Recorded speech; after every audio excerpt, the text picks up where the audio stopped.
Bab 5. Permainan yang kotor. Sepekan berlalu sejak pertemuan panas di lobi apartemen.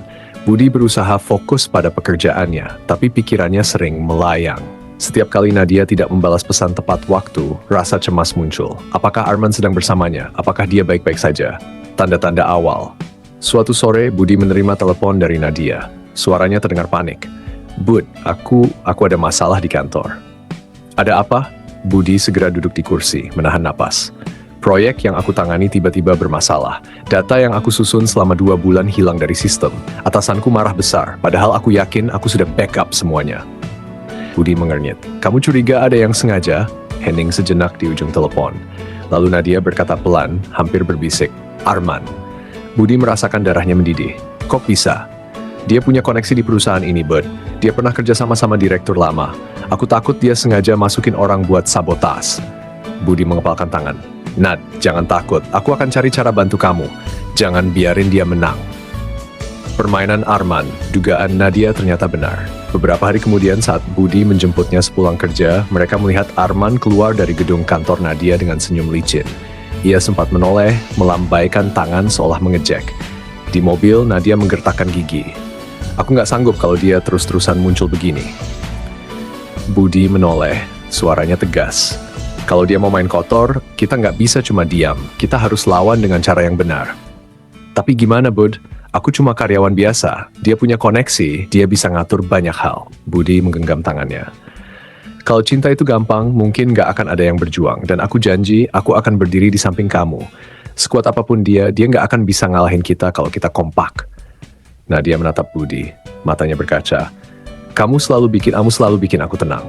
Malam di apartemen. Malam itu mereka kembali berdiri di balkon. Hujan gerimis turun membasahi pagar besi. "Bud," suara Nadia pelan. "Kadang aku berpikir mungkin lebih gampang kalau aku pergi aja. Keluar dari perusahaan, pindah kota, hidup baru." Budi langsung menoleh. "Jangan ngomong gitu. Pergi bukan solusi. Kamu kuat, Nat. Kamu nggak perlu kabur dari masa lalu." Air mata Nadia jatuh. "Aku capek, tapi kalau aku punya kamu, mungkin aku masih bisa bertahan." Budi meraih tangannya menggenggam erat. "Kamu nggak sendirian. Selama aku ada, aku nggak akan biarin kamu jalan sendiri." Dalam diam, Nadia bersandar di bahu Budi. Gerimis makin deras, tapi kehangatan di antara mereka menepis rasa dingin. Beberapa hari kemudian, kabar buruk datang. Nadia dipanggil oleh Dewan Direksi. Tuduhan kelalaian dalam proyek membuat posisinya di ujung tanduk. Saat ia keluar dari ruang rapat, wajahnya pucat. Budi yang menunggunya di lobi langsung menghampiri. "Nat, gimana?" Nadia menggeleng, hampir menangis. "Mereka kasih aku waktu seminggu buat buktikan kalau aku nggak salah. Kalau nggak, aku bisa dipecat." Budi merasakan dadanya perih. Ia tahu ini bukan sekadar soal pekerjaan. Ini permainan Arman, usaha untuk menghancurkan Nadia dan sekaligus memisahkan mereka. Tekad untuk bertahan. Malamnya, mereka duduk berdua di ruang tamu apartemen. Sunyi. "Aku benci dia, Bud," kata Nadia lirih. "Aku benci karena dia masih bisa ngatur hidupku." Budi menatapnya dalam. "Kamu nggak sendiri, kita bisa cari bukti, kita bisa lawan. Tapi kamu harus kuat, Nat. Jangan biarkan dia lihat kamu hancur." Nadia menatap balik, matanya penuh air mata tapi juga sedikit cahaya harapan. "Kalau aku bisa bertahan, itu cuma karena kamu ada." Budi menggenggam kedua tangannya. "Dan aku nggak akan kemana-mana. Apapun yang terjadi, aku di sini."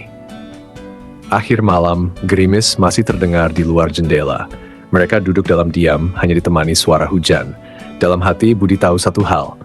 Pertarungan ini baru saja dimulai. Arman mungkin punya kuasa, koneksi, bahkan keberanian untuk bermain kotor. Tapi Budi punya sesuatu yang lebih kuat, cinta yang tulus, dan tekad untuk melindungi Nadia apapun risikonya. Dan di malam itu, ia berjanji dalam hati, "Aku tidak akan biarkan bayangan masa lalu merenggut masa depan kita."